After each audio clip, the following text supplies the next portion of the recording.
that walking is a really useful tool for fat loss. We need to ask the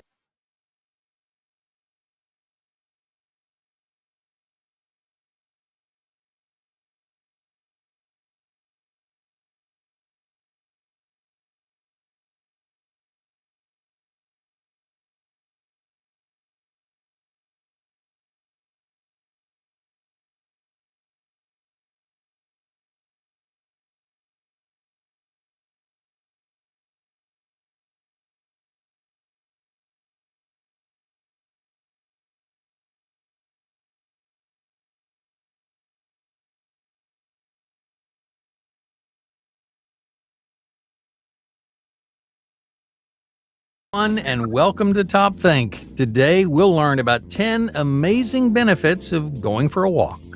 Now, let's begin. Staying healthy can be difficult. With so many diets, exercises, and routines out there, it's hard to know which ones work and which ones don't. We get so caught up in the nuances of staying healthy that we often forget about a simple routine with amazing health benefits. Of course, we're talking about walking, an easy exercise that many of us do every day. If we're able, we walk through our homes, to our cars, and around the grocery store. For many people, walking is like second nature. We do it without thinking, but this common exercise is more than just a way to get around. It also has incredible benefits for your mental and physical health, which you can take advantage of almost anytime and anywhere. Unlike most physical exercises, if you want to walk, you hardly need anything to get started except maybe a little time and a sturdy pair of shoes. After that, the rest is up to you. You can walk in the gym or outside in nature. You can walk at a fast pace or enjoy a leisurely stroll. Whatever walking looks like for you, this accessible activity can help you stay healthy and happy. With that, let's dive into the 10 surprising benefits of simply going for a walk. Number 1. Recharge your batteries. Walking is a natural energy booster, similar to drinking a cup of coffee.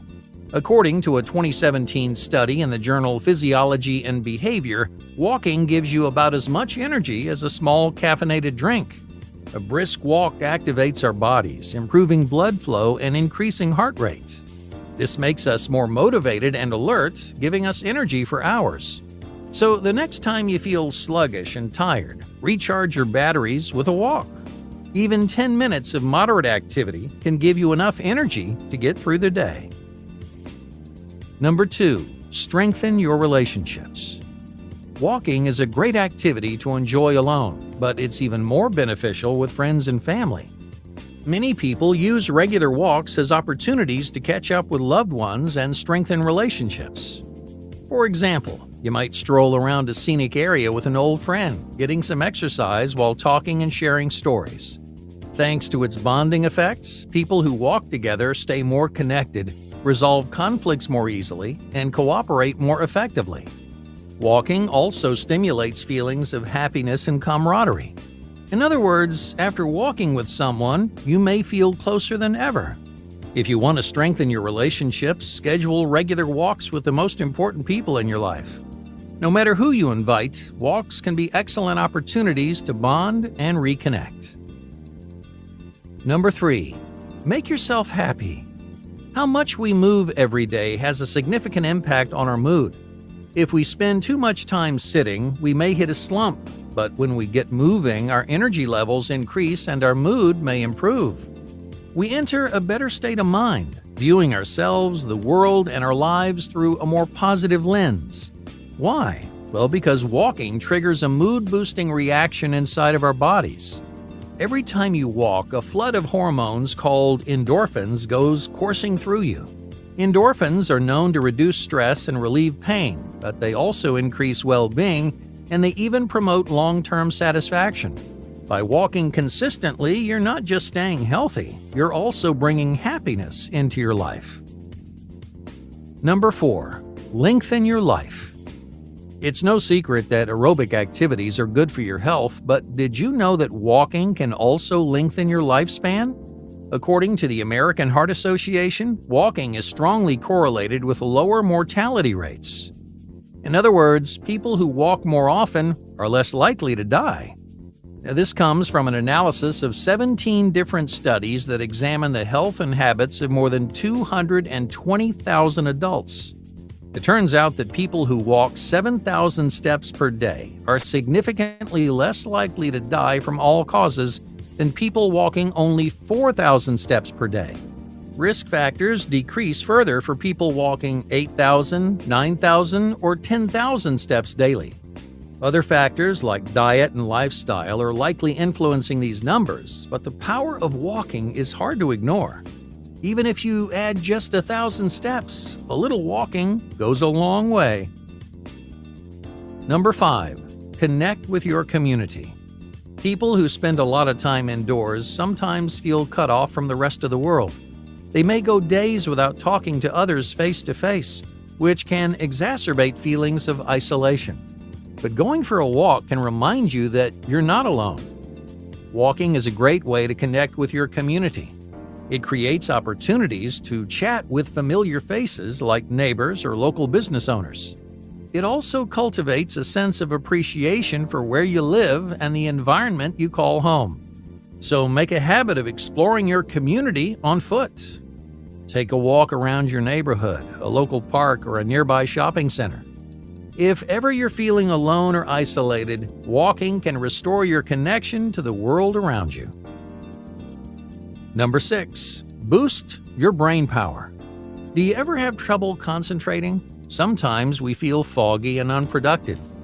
We try to work, but our brains just aren't performing the way we hope. In these moments, it's easy to get frustrated and overwhelmed, but all you need to jumpstart your brain is a little exercise. Walking is one of the easiest and fastest ways to give your brain a boost.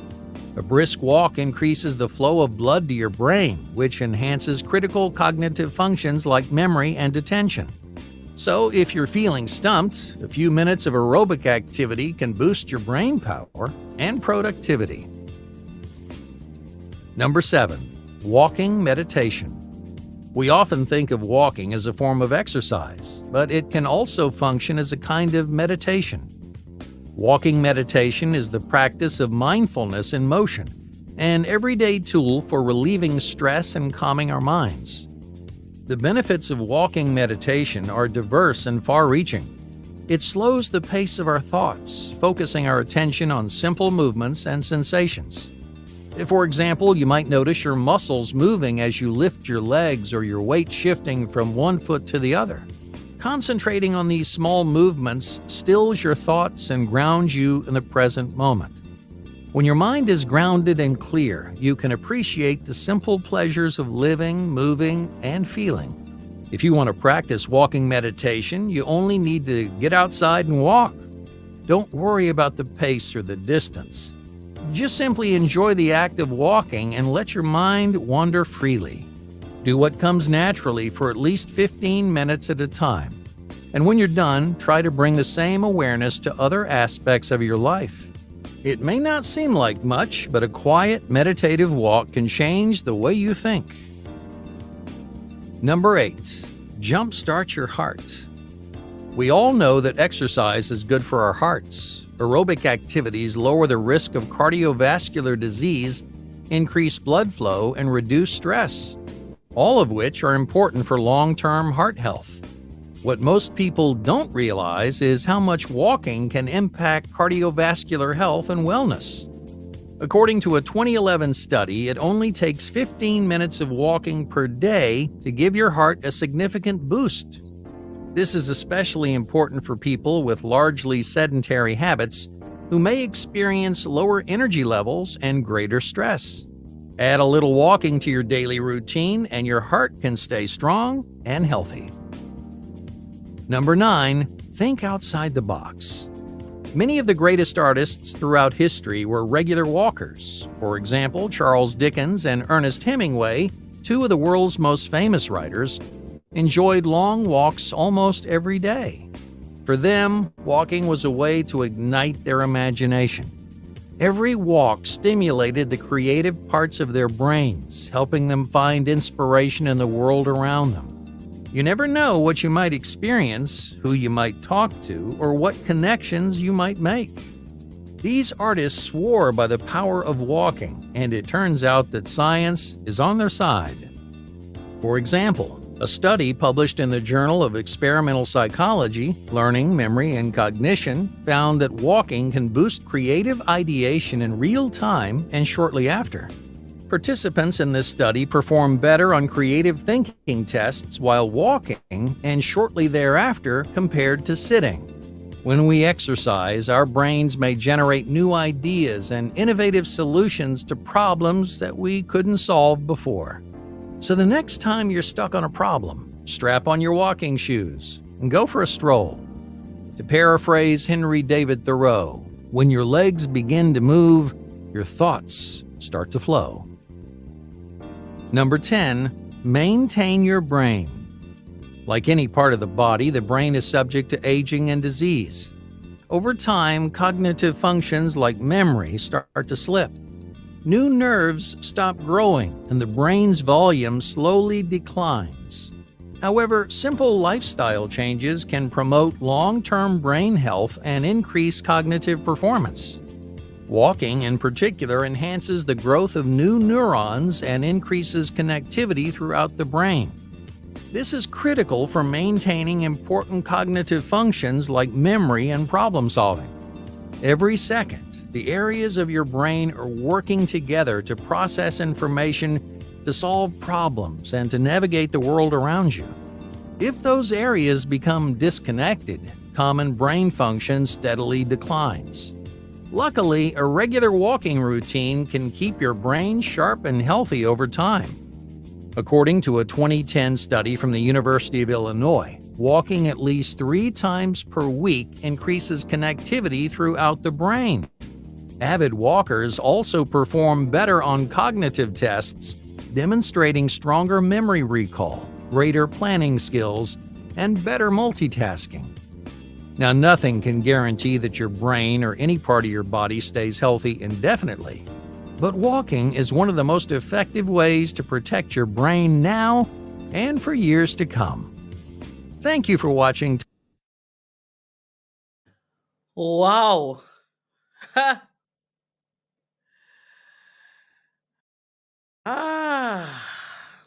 Refreshing, don't you think? Walking. Did you ever think that walking was so potent?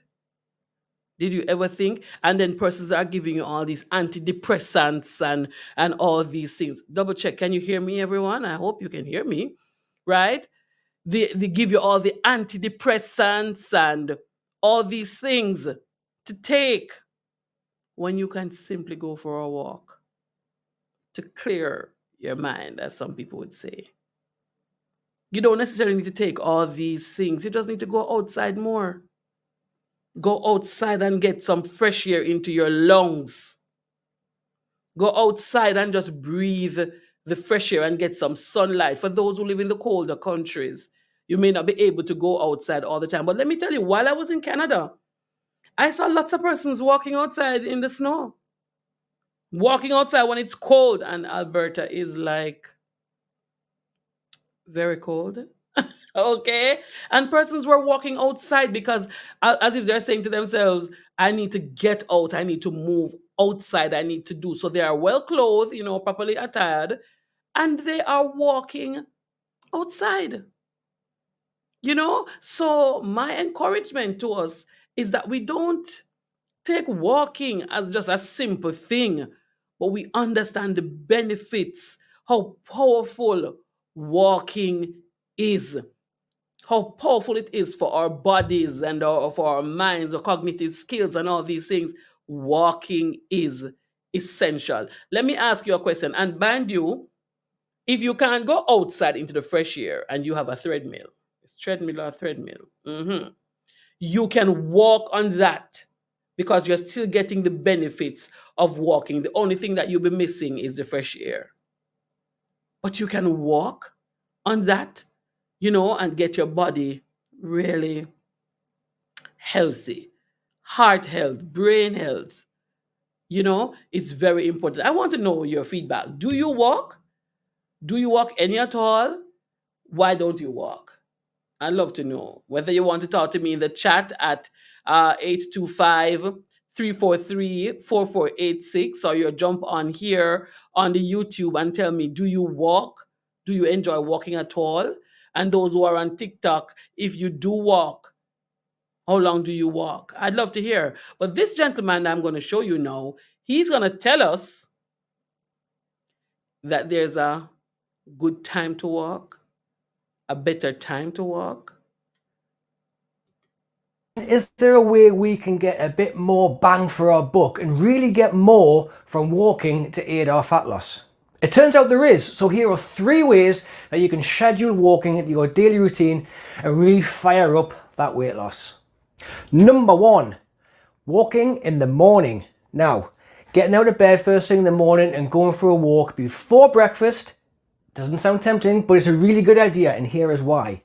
When you're asleep, you're in what's called a naturally fasted state. Your last meal was quite a number of hours before, and the elevated blood sugar that you will have had from that meal has now dampened down, and so your body is now into a natural fat burning state.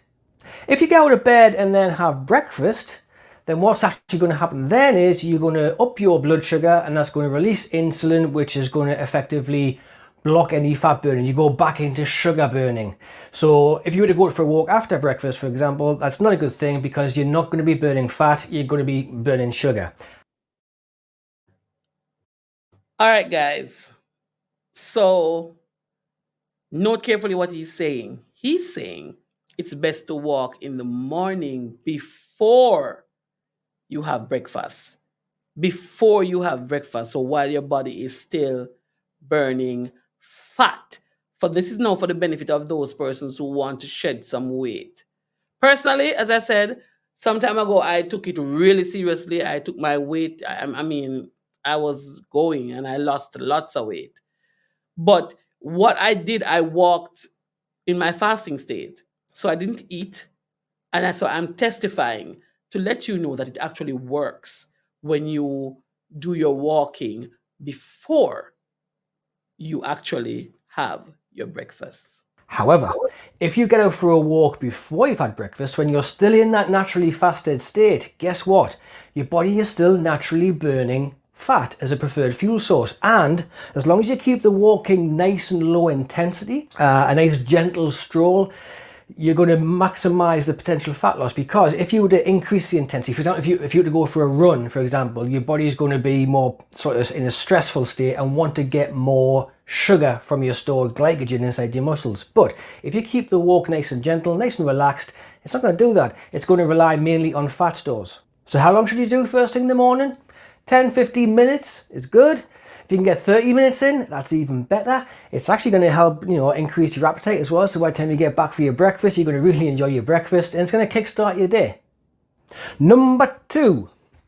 Okay, during the day, and this might not apply to everybody because if you have an active job, let's say you're a postman or something like that, you're going to be on your feet a lot all day. So this doesn't really apply in that situation. However, if you are like many of us where you spend much of your working day sat down at an office desk, quite sedentary, then these points are quite important. But as we sit for extended periods of time, the body's going to start switching off. And what I mean by that is, when you're in a nice comfortable office chair, you may think that's a great office chair, but your skeleton, your muscles are all saying, well, I don't need to be supporting my frame anymore. I'll let the chair do it. So in effect, what's happening is all the muscle groups are effectively switching off. It also means you're in an unnatural position, with your thighs up and then bent down at the knees and you're bent at the waist. It's not a position that the human body was actually ever meant to be in, but we're putting ourselves into that position for long periods of the day. So what can we do about that? Well, it's quite simple. Once an hour, get up, go for a walk. Now that might just be to the kitchen to get a cup of tea. It may just be to go to the toilet. Or if you can get outside the building, just go for a 5-minute stroll around the block and back. What's going to happen in those 5 minutes? Well, it's not so much about calorie burn, because you're not going to burn many calories in 5 minutes of walking, but what you are going to do is you're going to re-switch on and re-engage those muscles. It's going to straighten the body out. Now, here's the thing. It's very difficult to walk with bad posture. You're more natural to be upright, but it's very easy to sit with bad posture. We all slouch over our desks. I'm going to hold my hand up and say I do that as well. It's unavoidable when you're in the middle of work. But if you can get up and go for a nice walk, stride out, straighten the body up, you're re-engaging the muscles and you're switching everything back on. Okay, so I'm not talking about a huge calorie burn here, 5 minutes an hour, but what we are going to do, you'll be surprised at how much you're increasing your daily step count. Now, as well as these 5-minute bursts of walking that you can do once every hour, if you can get out for a 15, 20 or even 30-minute walk after you've had something to eat, all the better, because that's going to help not only increase the step count, a more noticeable calorie burn, but also it's going to help get the insulin back under control because you're damping down the blood sugar that you're going to increase because of the meal you've just had. And number 3, the end of the day. You've just had your evening meal. Now is the perfect time to get out for a walk. And here's why. For most people, your evening meal is the biggest meal of the day. It may be the most calorie-laden meal of the day.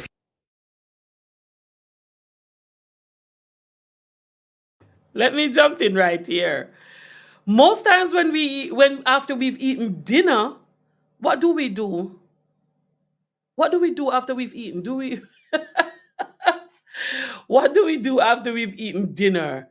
After dinner, and the man is rightly saying, we have a big meal for dinner. And some of us, we don't have breakfast or lunch. And so dinner time is almost like we're taking out vengeance on the food. We have a big meal. And a lot of times we sit and go watch TV, or if we're tidying the kitchen, we tidy up the kitchen and we actually just go sit. Some persons go to sleep. Am I right? Am I right? Am I right? Am I right? Am I right? We don't really think of going for a walk after you've eaten. Okay. Wow. Let's go. You've been a little bit indulgent, shall we say. But that said, your blood sugar will have gone up quite noticeably because it's the main meal of the day. So if you can get out for a walk, it's going to immediately start damping down that blood sugar and keeping the insulin from spiking too high. Insulin essentially is going to block fat burn. The second you have insulin in your bloodstream, you cannot burn fat. So we need to get that insulin down. So again, like I just said, your evening meal has spiked your blood sugar, out comes your insulin, we need to control that. So go now for a good 30 minutes, if you can get an hour's walk in, or if it's nice summer's evening, something like that, then you're going to really help control, bring that blood sugar down, keep that insulin under control, and get the body back closer into its fasted state for when you go to bed, which is when the fat burn is going to happen.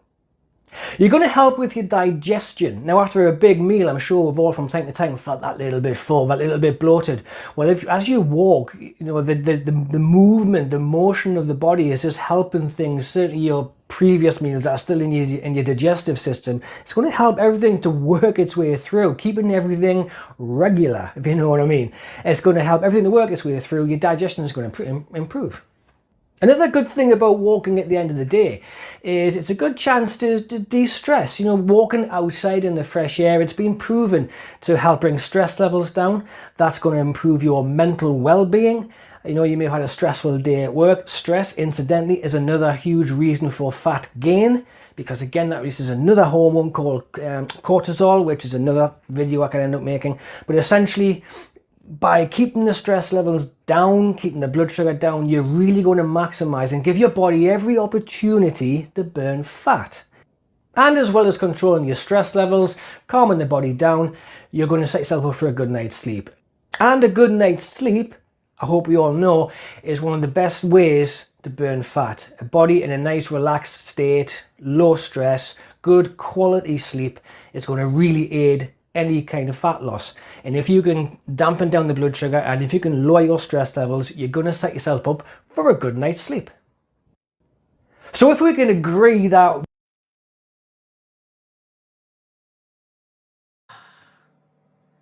Wow. Well, well, well, walking, the benefits of walking. So it's not just for losing weight, but it's also beneficial for the mental space, the brain, and even for socialization. Because even when you walk with people, family member, spouse, whatever, it's also good for relationships because it gives you a chance to talk together and stuff like that. You connect. So walking is really a big deal. Whether it is 15 minutes to half an hour, it's a big deal. And when we talk about the meals, eating, most times we in Jamaica, let me say, how many persons eat your dinner at an early time? Most times it's pretty late. But he's saying that, listen, you've got to walk. Some other countries are more structured in terms of what time they have dinner. But after you've eaten, what he's saying is best to walk. And in walking, you're preparing yourself to have a good night's rest. And when you have a good night's rest, it's going to impact cortisol, which is the weight gain factor there when you're stressed, right? And so you get a good night's rest. So you're somewhat relieved because you have offloaded some of that stress. So you can get a better sleep. And when you get a better sleep, you lose weight in your sleep.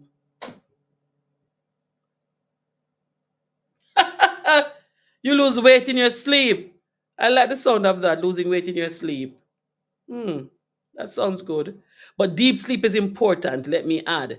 Deep sleep is critical because you need to be sleeping deeply to really have that good weight loss. Wow, this was interesting.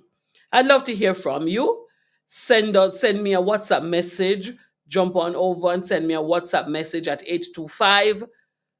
825-343-4486 and tell me your take, because I would love to know if you knew all these things and if you have tried any of them, if you've benefited, and even the time of the day. How many of us we sit at our desk, we go to work, sit at our desk, and we stay at our desk all day until 5 o'clock or 4 o'clock or 6 o'clock or 8 o'clock. We sit at our desk all day. We work from home. We sit there all day. We don't get up once. We don't even go to the bathroom. We do nothing. We sit there. Danger. Danger. As the man said, our body wasn't built to be in this sitting position for so long. So get up and walk outside. I'm going to walk outside when I'm done. I'm definitely going to walk outside, even if it's just to walk at the front, down the end of the road to the other end of the road. I'm going to walk. We've got to get our bodies moving. And these are some of the things that impact us physically, why we can't even give God 100% because we are not well. We are not well. We're not well in our bodies. We're not well in our minds. And it doesn't take a lot. It takes simple. Look at simple walking. Simple walking. You are able to walk. Not if you're sick, you're able to walk. Walk. Walk in your house. Okay. So you can't go outside. Walk in your house. Walk back and forth to the front door, to the back door, into the kitchen. Just walk. I encourage you today, as your coach, begin to do something. Changes will not happen until you want them to happen. No change will take place, not one, until you've decided to do something about it. Thank you for joining me on the YouTube segment right here on HGG Radio, The Optimal You, with yours truly, your life coach and host, Renee. We're going to jump back over into studio and continue our discussion. And remember, I need to show you the program that we missed out on yesterday. God bless you. We'll do it again tomorrow, God's willing, and all things being equal. Tomorrow is finance. Let's do it again. God bless. God bless.